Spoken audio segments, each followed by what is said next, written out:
matakwa ya sheria ya uchaguzi katika kifungu cha 98 kifungu kidogo cha 3 ambacho kinaitaka tume iteketeze nyaraka zote za uchaguzi baada ya siku 90 ya kumalizika kwa uchaguzi pindipo hakuna amri yoyote ya mahakama inayoelekeza vinginevyo kama vile zuio na mambo kama hayo. Leo tarehe 17 mwezi wa 3 na baada ya maamuzi ya tume ya kikao chake cha tarehe 2 tarehe 17 mwezi wa 2 na baada ya maamuzi ya tume ya kikao chake tarehe 2 mwezi huu wa 2,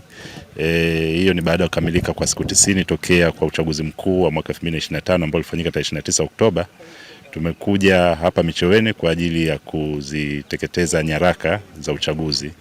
ambazo zoezi hili lilianza mara tu baada ya maamuzi ya tume siku ya tarehe 2, ambalo lilihusisha pamoja na kuziharibu kwanza nyaraka kwa kuzikatakata katika vipande vidogo vidogo, na leo kwa upande wa Pemba tumekuja kwa ajili ya kuzichoma. Zoezi kama hili vile vile litafanyika Unguja katika siku ambayo tutaipanga, kwa sababu bado tunaendelea na zoezi vile vile la kuzikatakata katika vipande vidogo vidogo kuziharibu nyaraka hizo. Lakini kuhusiana na swali lako kuwa kuna kesi mahakamani,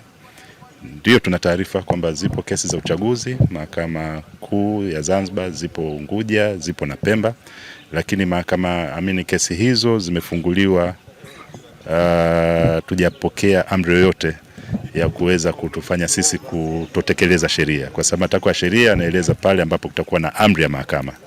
Sisi kama tume hatujapokea amri yote na mahakama, na ufunguaji wa kesi haina maana moja kwa moja kwamba kuna amri itatolewa. Chochote ambacho mahakamani unataka upewe lazima uombe. Mahakama haiwezi kukupa kitu ambacho hujakiomba. Sasa hakuna amri yote ambayo tumeipokea kutoka mahakamani ya kutuelekeza tufanye